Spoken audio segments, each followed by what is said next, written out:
কি কাণ্ড! এত বড় লম্বা কি হইছে? তাহলে দেখবেন সুন্দর প্রফিট পাবেন অল্প সময়ে।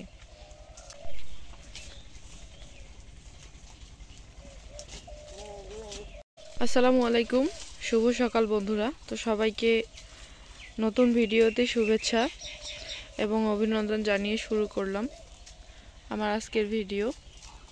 তো আপনারা দেখছেন দাহাগ্রাম ব্লগস ইউটিউব চ্যানেল। তো সম্পূর্ণ ভিডিওটি দেখার অনুরোধ রইল, আশা করি ভালো লাগবে।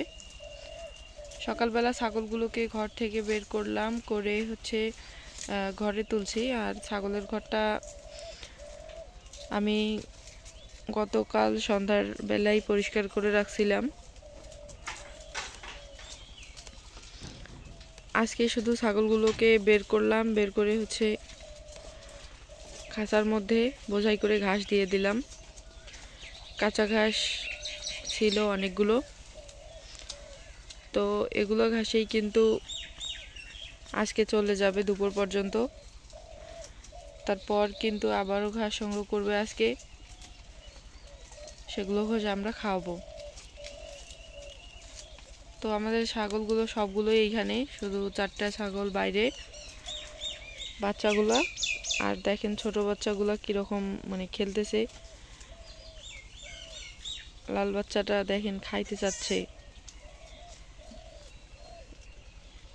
এরা খেলায় মশগুল, দেখেন কত সুন্দর করে খেলতেছে। যাই হোক, ছাগলগুলোর জন্য দোয়া করবেন, আমাদের জন্য সবাই দোয়া করবেন যেন সুস্থ থাকি, ভালো থাকি।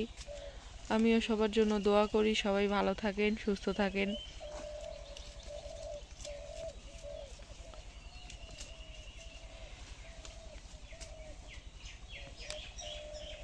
সবার জন্য শুভকামনা, যেন আজকের দিনটা সবারই ভালো হয়।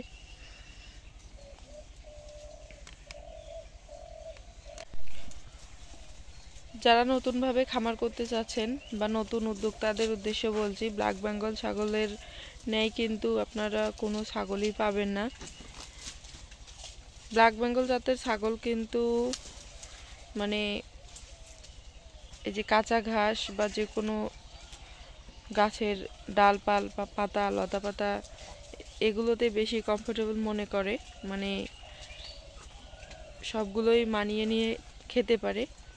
এবং ব্ল্যাক বেঙ্গল জাতের ছাগলের কিন্তু হজম শক্তি, বলবো যেটা হজম শক্তি, রোগ প্রতিরোধ ক্ষমতা এবং খাবার চাহিদা এমনিতেই বেশি থাকে। ইমিউনিটি পাওয়ার খুব বেশি এই ছাগলগুলোর। কাজেই আপনারা যদি বিজনেস করার উদ্দেশ্যে খামার দিতে চান বা ছাগল লালন পালন করতে চান, তাহলে অবভিয়াসলি এই ব্ল্যাক বেঙ্গল জাত দিয়ে শুরু করবেন।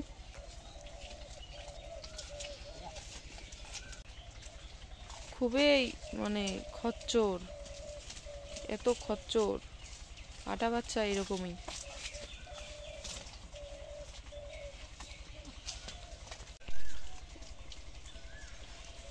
তো ব্রিডিং ফার্মের কিন্তু বাচ্চা উৎপাদন, এটাই আসল বৈশিষ্ট্য এবং লাভ করার বা মুনাফা অর্জন করার দিক, যেটা আমি মনে করি। ব্রিডিং ফার্মে যদি আপনারা বাচ্চা উৎপাদন সঠিকভাবে করতে না পারেন, তাহলে কিন্তু আপনাদের ফার্ম সঠিক নিয়মে চলবে না, বা তাড়াতাড়ি আপনারা লাভও করতে পারবেন না বা প্রফিট আনতে পারবেন না। কাজেই আপনাদেরকে অবশ্যই টার্গেটে থাকতে হবে যে ব্ল্যাক বেঙ্গল জাতের ছাগল দিয়ে শুরু করবেন। এই ব্ল্যাক বেঙ্গল জাতের ছাগল বাচ্চা উৎপাদনে সেরা, এবং যত রকম ছাগল আছে বিশ্বের সব জাতের ছাগলের শীর্ষে রয়েছে আর কি।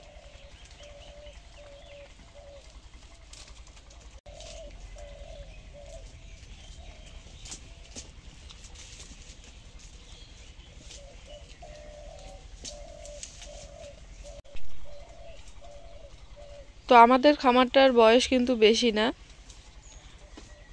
বলা টোটাল হিসেবে বলতে পারি 8 থেকে 9 মাস বয়স হচ্ছে। তো তার এই যে ছাগলগুলো দেখতে পাচ্ছেন সবগুলাই বাড়ির, একটাও কিন্তু কেনা নয়। তো প্রথমে 3টা ছাগল ছিল, তারপর এখন ছোট বড় মিলে 16টা ছাগল। আর মাঝারি বয়সের যে ছাগলগুলো দেখতে পাচ্ছেন এগুলো কিন্তু বাড়িরই ছিল। মা ছাগল ছিল মাত্র 3টা। তো তার থেকে এখন মা ছাগল হচ্ছে 5টা, এবং কিছুদিন আগে ছাগলের বাচ্চা দিছে। তো একটা বাচ্চা মানে বাঁচাতে পারি নাই। তো আমাদের যে ছাগলগুলো আছে, আপনারা যারা নিয়মিত ভিডিও দেখেন তারা জানেন বা দেখেন যে আমরা কিভাবে লালন পালন করতেছি বা ছাগলের পিছনে কত টাকা খরচ আমাদের। তেমন বলতে গেলে কিন্তু খরচ একদমই না। যে কোনো একটা জিনিস, লালন পালন, পশু হোক বা প্রাণী হোক বা গাছপালা বা মানুষ হোক, বাঁচতে গেলে বা সমাজে টিকতে গেলেই কিন্তু মানে চাহিদা আছে, এবং সেই চাহিদাগুলো পূরণ করতে হলে কিন্তু টাকার প্রয়োজন আছে। কাজে এগুলা তো মানে খায়, তাই না? জাবর কাটা প্রাণী, এগুলা তো এদেরকে তো খেতে দিতেই হয়। নিজে সংগ্রহ করে খেতে পারে না বা ইনকাম করতে পারে না। কাজেই এদের পিছনে খরচা করতে হয়, খাওয়াতে হয়। তো এই দিকটা ভেবেচিন্তে বলতেছি যে আমাদের ব্ল্যাক বেঙ্গল জাতের ছাগলগুলো আমরা কিভাবে পালন করতেছি, কত টাকা খরচ করতেছি। আপনারা দেখেন যে কাঁচা ঘাস সংগ্রহ করা এবং গাছের লতা পাতা, তো খড়কুটো এগুলা খাওয়াইতেছি। আর ছাগলের পিছনে মাত্র একটা ছাগলের পিছনে প্রতিদিন না হলো 10 থেকে 15 টাকা, এর বেশি খরচ হয় না এখন। তো যখন যে সময় মানে যখন যে সিচুয়েশনে পড়ি বা সিজনে পড়ি তখন তেমন খরচ হয়। তবে ছাগল লালন পালন হিসেবে খরচের মানে যে একটা পরিমাণ থাকে বা চাহিদা থাকে, সেটা কিন্তু একদমই মানে আমার হিসেবে সীমিত বলা যায় আর কি।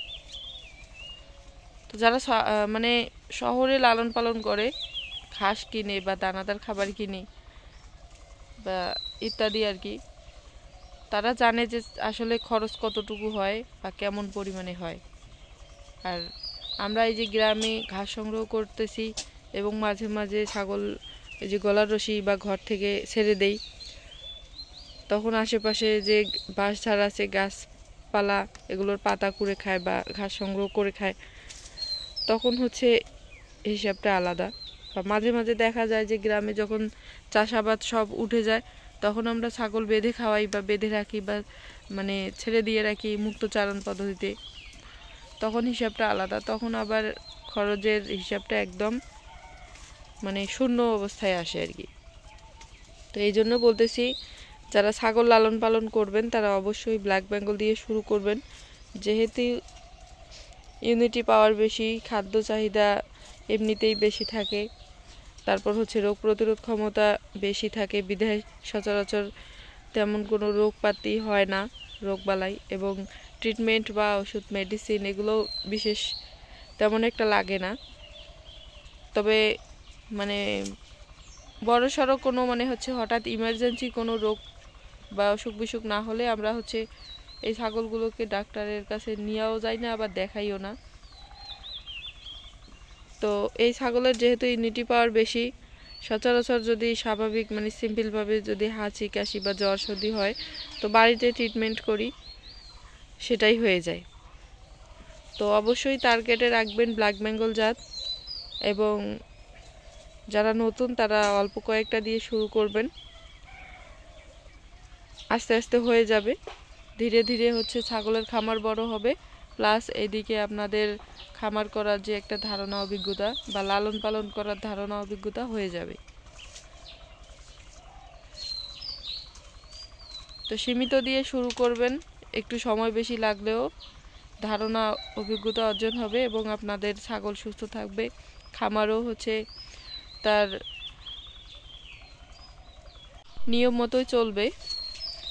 আর তাড়াহুড়া করবেন তো আপনাদের অভিজ্ঞতা হবে না, বা ইনভেস্ট বেশি করলেন লস হতে পারে। দেখা গেল যে ছাগল সঠিক নিয়মে আপনি বুঝতে পারলেন না, যার ফলে লস হয়ে গেল, তখন কিন্তু আপনাদের সেটা লস।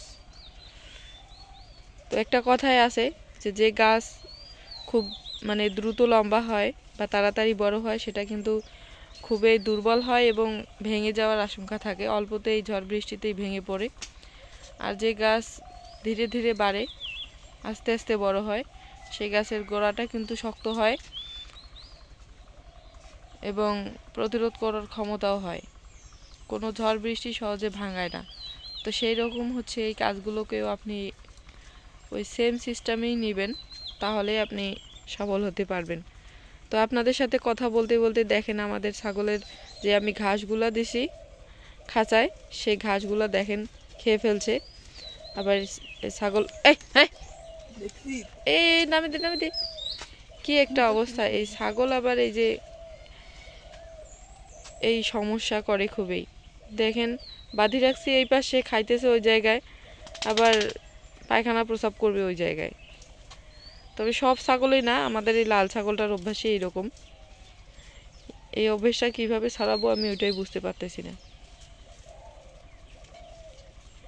আর বাচ্চা আর মায়ের কোয়ালিটি দেখেন সেম টু সেম, কত সুন্দর, একদম একই রকম। তো যাই হোক, অনেক কথা বললাম। কারো যদি মানে এই কথাগুলো শুনে যদি ভালো লাগে বা উপকৃত মনে হলে অবশ্যই লাইক দেবেন, কমেন্ট করে জানাবেন। আশা করি অল টাইম দাহাগ্রাম ব্লগসের পাশে থাকবেন এবং সাপোর্ট করে যাবেন। সবার জন্য দোয়া করি, সবাই ভালো থাকবেন, সুস্থ থাকবেন অল টাইম।